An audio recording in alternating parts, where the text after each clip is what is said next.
Bon retour à tous. Merci beaucoup d'être là. Merci de votre présence. Petit rappel, vous pouvez retrouver cette vidéo et d'autres contenus sur mon Substack et mon Patreon à l'adresse worldaffairsancontext.com. Ces temps-ci, YouTube n'est pas très fiable, c'est le moins qu'on puisse dire. Donc, il est toujours judicieux d'avoir des plateformes alternatives pour rester en contact. En ce moment, j'offre une réduction de 10% sur l'abonnement annuel. Il vous suffit donc d'utiliser le lien dans la description de la vidéo ci-dessous pour rejoindre notre communauté. Si vous pensiez que l'inflation commençait enfin à se calmer, cette guerre vient de changer la donne. En réalité, elle a tout bouleversé. Il s'avère que déclencher une guerre d'agression illégale au cœur de la région la plus importante du monde pour la production de pétrole a des conséquences pour tout le monde.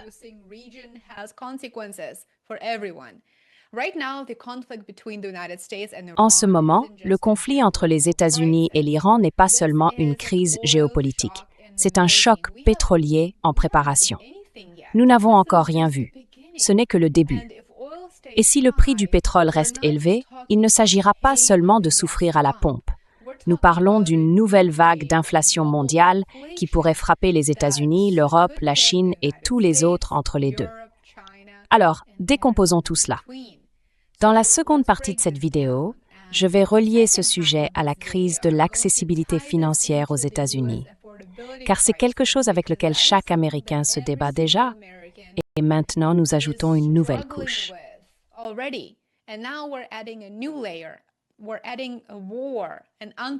Nous ajoutons une guerre non provoquée. À peine 2 jours après l'attaque non provoquée de l'Iran par les États-Unis et Israël, la plus grande raffinerie d'Arabie Saoudite a cessé ses activités. Le Qatar a également fermé la plus grande installation mondiale de GNL. Et plus important encore, le détroit d'Ormuz. Ce passage étroit qui transporte environ 20% de l'approvisionnement mondial en pétrole est pratiquement paralysé. Ce n'est en aucun cas une petite perturbation.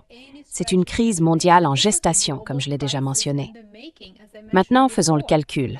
Selon Bloomberg Economics, pour chaque baisse de 1% de l'offre mondiale de pétrole, les prix augmentent d'environ 4%. Je le répète donc.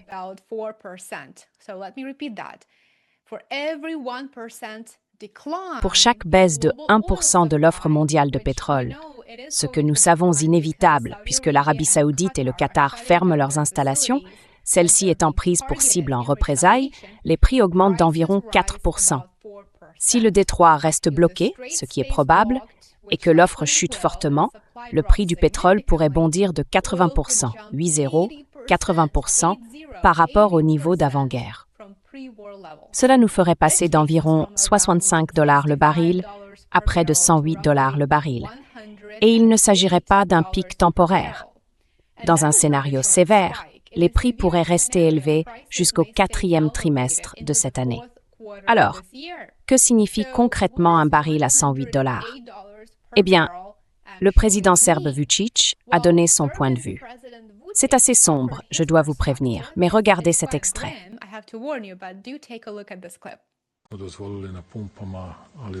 On nous a autorisés à utiliser les pompes, mais il faut comprendre que la situation n'est pas normale. Si cela continue, nous serons tous en enfer ici en Europe. J'ai eu une conversation extraordinaire avec Guido Crosetto, le ministre italien de la Défense. Nous sommes presque entièrement d'accord dans notre évaluation de ce qui se passe. Mais je ne vous demanderai pas de discuter de qui a montré le moins de puissance, qui en a montré le plus, et ainsi de suite. Ni de ce qui se passe sur cette question et de ses conséquences politiques. Ce qui importe vraiment pour les gens, c'est la fermeture du détroit d'Ormuz. C'est pourquoi il est important que la Chine, en tant qu'ami sincère de l'Iran, ait insisté pour que l'Iran rouvre le détroit d'Ormuz.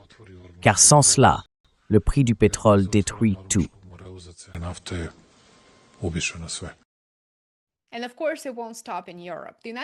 Et bien sûr, cela ne s'arrêtera pas en Europe.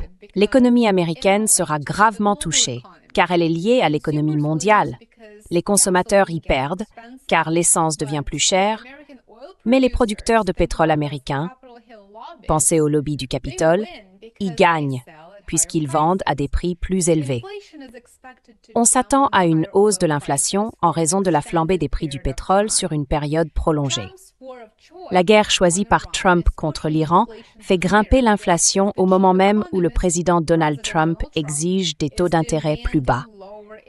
Inutile de dire que la Réserve fédérale se trouve dans une position de plus en plus difficile. Prise entre la pression de la Maison-Blanche, les élections de mi-mandat qui approchent à grands pas, et la réalité quotidienne des Américains qui peinent déjà à joindre les deux bouts. Et maintenant, la situation empire.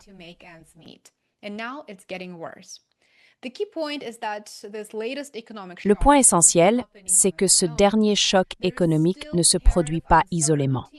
L'incertitude liée aux tarifs demeure, puisque les droits de douane imposés par le président Trump ont été déclarés illégaux par la Cour suprême, mais cela ne l'empêche pas de mener une guerre économique contre la planète entière, littéralement. Hier encore, si vous avez regardé ma vidéo, vous le savez déjà.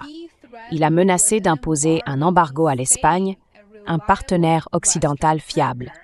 Pourquoi a-t-il fait cela? Eh bien, parce que l'Espagne, un État souverain, a refusé de permettre aux États-Unis d'utiliser ses bases aériennes pour les frappes illégales contre l'Iran.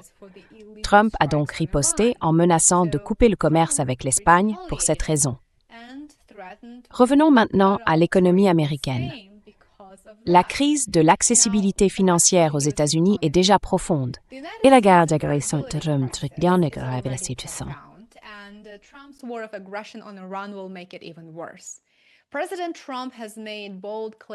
Le président Trump a fait des déclarations audacieuses sur l'accessibilité financière, la qualifiant de supercherie et affirmant qu'il l'avait déjà résolue.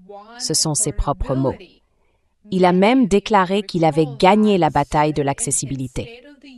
Beaucoup d'entre vous se souviennent sans doute que dans son discours sur l'état de l'Union il n'y a pas si longtemps, il a affirmé que les prix chutaient en flèche.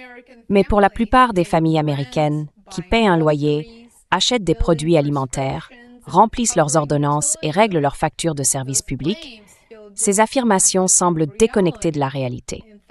En fait, elles en sont très éloignées. L'accessibilité financière résulte d'une course entre deux éléments, les revenus et les prix. Si les salaires augmentent plus vite que les coûts, les familles ressentent un soulagement, même lorsque les prix restent élevés. Mais si les revenus stagnent, tandis que les coûts demeurent élevés, les ménages subissent une pression financière croissante.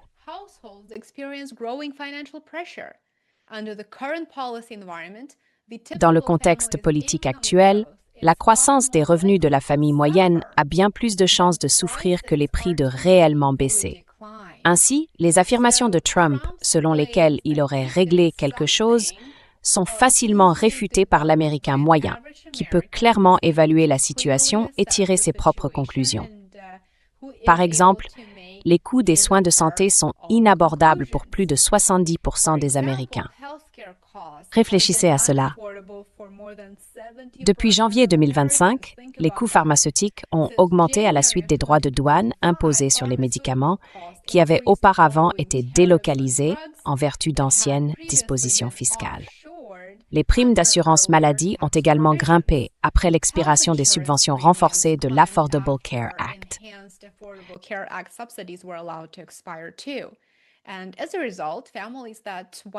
En conséquence, les familles qui recevaient autrefois des subventions pour les aider à couvrir leurs primes ont perdu cette aide. Elles ont perdu cet avantage et leurs dépenses à leur charge ont augmenté depuis. De plus, les coupes proposées dans Medicaid et l'aide alimentaire dans le cadre de la soi-disant loi One Big Beautiful Bill supprimeront plus de 1 000 milliards de dollars de soutien au cours de la prochaine décennie. Et voici un fait intéressant. Le président Trump vient de dépenser près de 2 milliards de dollars pour faire étalage de sa puissance militaire dans les Caraïbes, ce qui lui a permis d'enlever le président Maduro, et cela avant même d'envoyer l'armada dans le Golfe Persique. Et maintenant, nous retirons effectivement de l'argent de Medicaid. Ces réductions reviennent donc à retirer des revenus des poches des ménages les plus vulnérables.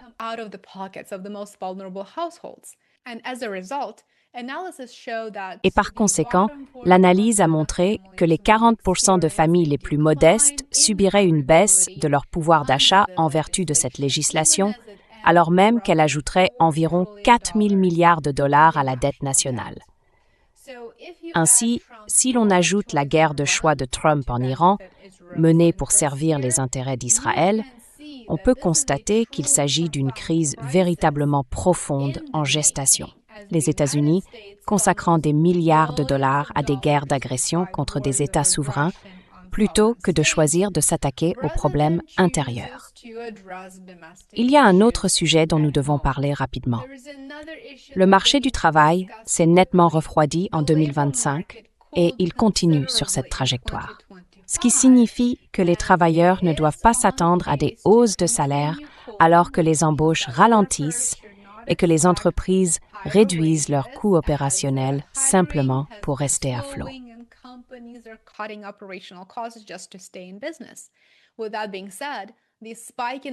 Cela dit, la flambée des coûts de l'énergie résultant de cette guerre de choix sera probablement le dernier clou dans le cercueil de l'économie des États-Unis.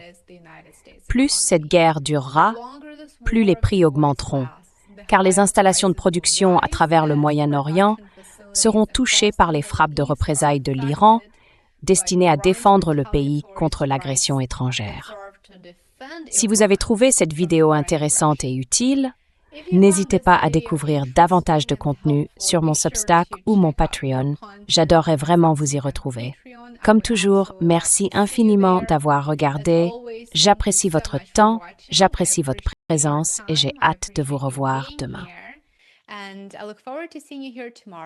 Prends soin de toi.